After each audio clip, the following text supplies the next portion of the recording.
Hello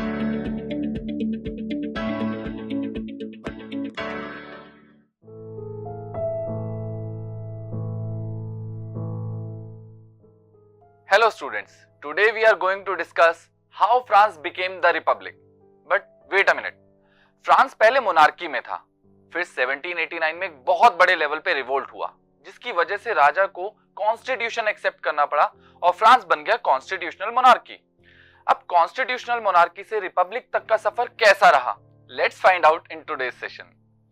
अब राजा ने constitution accept तो कर लिया, पर फ्रांस की कंडीशन बहुत ज्यादा टेंस थी और कोई भी राजा अपनी पावर इतना इजीली गिव अप तो नहीं करेगा। तो राजा चुपके चोरी बहुत शातिर दिमाग के साथ किंग ऑफ प्रूशिया के साथ नेगोशिएशंस कर रहा था, यानी वो बाकी कंट्रीज के राजा के साथ मिलकर हेल्प मांग रहा था ताकि वो फ्रांस को दोबारा से कंट्रोल कर सके और अपनी पावर को रीगेन कर सके। ऐसे में फ्रांस प्रूशिया और ऑस्ट्रिया की हेल्प ले रहा था, पर कोई दूसरे राजा किंग की हेल्प क्यों करेंगे?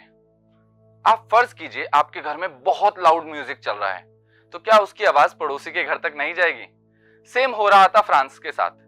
फ्रांस के रेवोल्यूशन की कहानियां पूरे यूरोप में फैल रही थी और पूरे यूरोप में धीरे धीरे करके रेवोल्यूशन फैल रहा था। बाकी राजाओं को डर था कि अगर हमारी कंट्री में इस तरीके की रेवोल्यूशनरी अपराइजिंग होगी तो हम क्या करेंगे।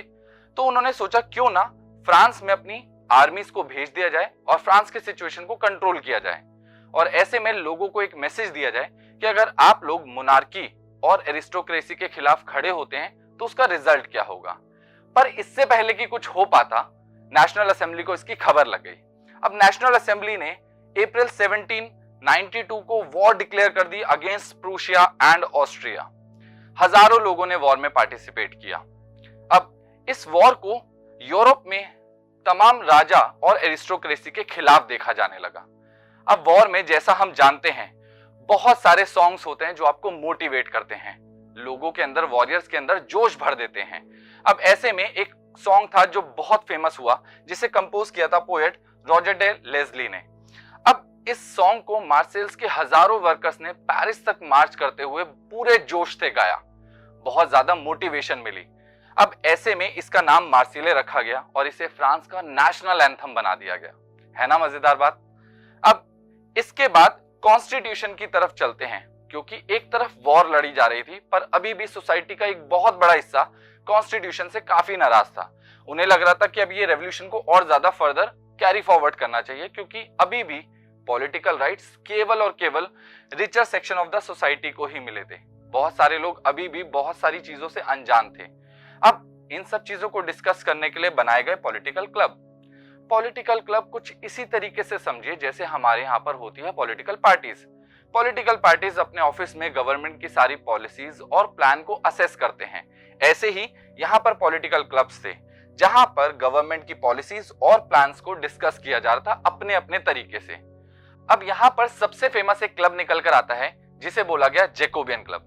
जैकोबियन क्लब का नाम पेरिस के कॉन्वेंट सेंट जेकब के नाम पे रखा गया था। अब यहाँ पर ज्यादातर less prosperous section of society के लोग ही थे, जो ज्यादातर आम जनता में गरीब थे, और यहाँ पर वुमेन के अपने भी क्लब थे, क्योंकि वुमेन को कोई भी पॉलिटिकल राइट्स नहीं दिए गए थे, तो उन्होंने भी लगातार अपने क्लब्स बनाए और अपनी बातों को रखा। अब 1792 की समर्स में जैकोबियन एक इंसरेक्शन प्लान करते हैं, जो कि एक वायलेंट एक्शन था, क्योंकि ब्रेड के प्राइस कंट्रोल नहीं हो रहे थे, टैक्सेस लगातार बढ़ रहे थे और अनएम्प्लॉयमेंट अपनी पीक पर था। तो ऐसी सिचुएशन में इन्होंने 10 अगस्त को सुबह सुबह पैलेस ऑफ ट्यूलरीज पे अटैक कर दिया, जहां पर राजा रहता था। राजा के सभी गार्ड्स को मार दिया गया, रॉयल फैमिली और राजा को हॉस्टेज बना के रखा गया काफी घंटों तक। अब ऐसे में आगे क्या होना था? अब ये मुद्दा नेशनल असेंबली के पास चला गया और नेशनल असेंबली ने फाइनली रॉयल फैमिली को इम्प्रिजन कर दिया, राजा को जेल में डाल दिया गया। अब जब राजा नहीं है तो कोई सरकार नहीं होगी। नई नेशनल असेंबली के लिए इलेक्शंस कंडक्ट कराए गए और इस बार रिगार्डलेस ऑफ वेल्थ सभी मेन जितने भी 21 इयर्स के अबव थे उन सभी को वोटिंग राइट्स दे दिए गए, पर फीमेल्स को वोटिंग राइट आज भी नहीं दिए गए थे। अब ऐसे में क्या होता है, जो नई नेशनल असेंबली आती है उसका नाम रखा गया कन्वेंशन। 21 सितंबर 1792 को फाइनली मोनार्की को अबॉलिश कर दिया गया और फ्रांस को डिक्लेयर कर दिया गया कि अब से वो रिपब्लिक है। रिपब्लिक एक ऐसी फॉर्म ऑफ गवर्नमेंट जहां पर पीपल इलेक्ट करते हैं अपनी गवर्नमेंट को, साथ ही हेड ऑफ द गवर्नमेंट को भी लोग ही इलेक्ट करेंगे और यहाँ पर कोई भी हेरिडिटरी मोनार्क नहीं होगा। बाय द वे, मोनार्क का हुआ क्या? मोनार्क जिनको इम्प्रिजन किया गया था, अब यहाँ पर कोर्ट ने उन्हें डेथ सेंटेंस किया in the charges of treason, मतलब देशद्रोह, क्योंकि राजा ने दूसरे राजाओं के साथ मिलकर अपने ही देश पे अटैक की प्लानिंग की थी। इस वजह से उन्हें पब्लिकली एग्जीक्यूट किया गया और उसके बाद उनकी रानी को भी पब्लिकली एग्जीक्यूट कर दिया गया और फाइनली इस तरीके से लुई 16 का एंड हो जाता है। अब आपके लिए एक छोटा सा टास्क है, जैसा मैंने आपको बताया, क्या इसके अलावा भी कोई ऐसे इवेंट थे जिसकी वजह से insurrection of 1792 in France plan किया गया था? आपको वही डिस्क्राइब करना है। मैं मिलता हूं आपसे किसी और ऐसी ही इंफॉर्मेटिव वीडियो में। Till then keep learning.